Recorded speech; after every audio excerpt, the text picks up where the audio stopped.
En ese entonces, quien tomó el poder fue el general Juan Carlos Onganía.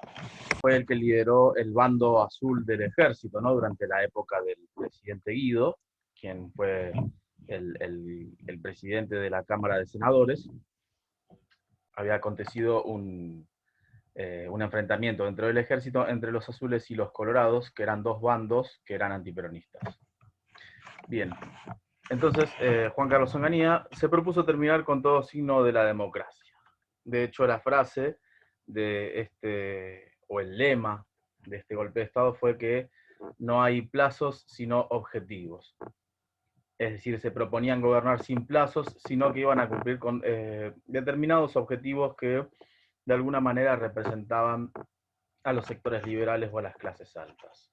En principio, bueno, disolvió muchos partidos políticos, se restringió la libertad de expresión también, ¿no? A través de los medios de comunicación, de la radiodifusión, y todos aquellos que se opusieran al gobierno de Onganía, que fue conocido como el Onganiato, eran duramente reprimidos, especialmente la clase trabajadora, cuya mayoría era de corte peronista o estaba sindicalizada, y también los estudiantes, especialmente universitarios. Se conoce al Onganiato como la etapa, bueno, de gobierno de Onganía, que se proponía defender la democracia occidental y cristiana, ¿no? Siguiendo los lineamientos de Estados Unidos, que en ese momento estaba enfrentado con la Unión Soviética durante la Guerra Fría. En esa época, bueno, las políticas económicas que tomó la cartera de economía, ¿no? De este gobierno estaban en favor de los sectores liberales y empresariales, ya que se habían hecho recorte a los salarios de los trabajadores, aumentaron las tarifas, etc. Y, como mencioné, en el contexto de la Guerra Fría, Juan Carlos Onganía entonces se volcó a un conjunto de ideas que fue la llamada doctrina de la seguridad nacional. Ahora la pregunta es, ¿qué es la doctrina de la seguridad nacional?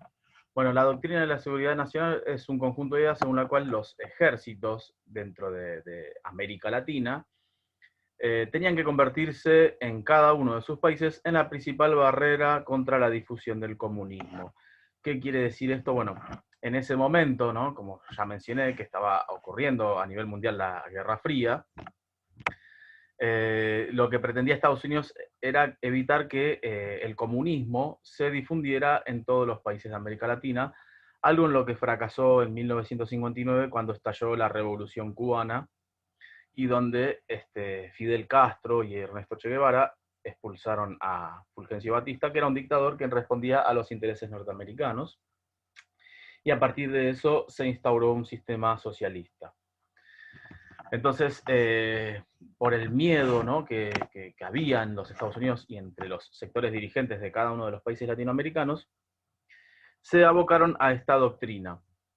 Los ejércitos, para luchar contra esta difusión del comunismo, fueron formados por la Escuela de las Américas. La Escuela de las Américas es una escuela armada, ¿no? Creada por los Estados Unidos, la cual entrenaba a los ejércitos en la lucha contra la insurgencia, ¿no? o la difusión esta de las ideas socialistas, comunistas, mediante métodos de tortura que aprendieron de los franceses.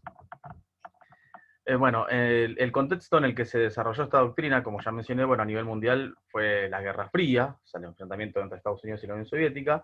A nivel regional, bueno, el estallo de la Revolución Cubana, como pueden observar en la foto, ¿no? A Fidel Castro acompañado de sus guerrilleros. Y también, bueno, la formación de guerrillas que surgieron en todo el continente a raíz de este episodio. Mientras que a nivel local, o sea, en Argentina, también estaban formándose movimientos guerrilleros de izquierda. Para los sectores liberales, se decía que la actividad de estas organizaciones revolucionarias estaban favorecidas por la democracia y la libertad de expresión. Lo que de alguna manera entonces denota que aquellos que apoyaban al golpe no estaban de acuerdo con la democracia y la libertad de expresión, sino que tenía que haber un régimen autoritario. A colación de esto, en América Latina, además de todo esto que estaba pasando, también se estaban instaurando los llamados estados burocráticos autoritarios, que eran gobiernos dictatoriales donde el ejército tiene injerencia directa en las decisiones de gobierno. pero con el objetivo de recuperar el poder de las clases conservadoras, tal como acá en Argentina ocurrió, por ejemplo, en la década infame, ¿no? Que de alguna manera volvió a tratar de recuperar aquellas características de sociedad propias de la etapa 1880-1916. Bueno, en los años 60 cambió un poco el panorama porque a eso se sumaron los sectores liberales.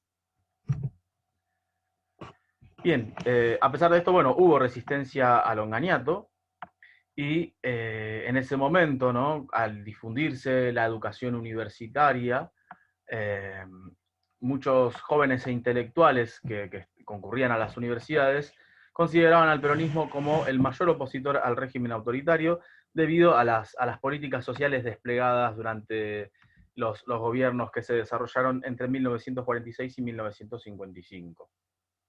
A raíz de esto, surgieron grupos revolucionarios dentro del ala izquierda del peronismo que, además de seguir al peronismo, también se volcaron a las ideas de izquierda y a las ideas revolucionarias de ese entonces, ¿no? El marxismo, el leninismo.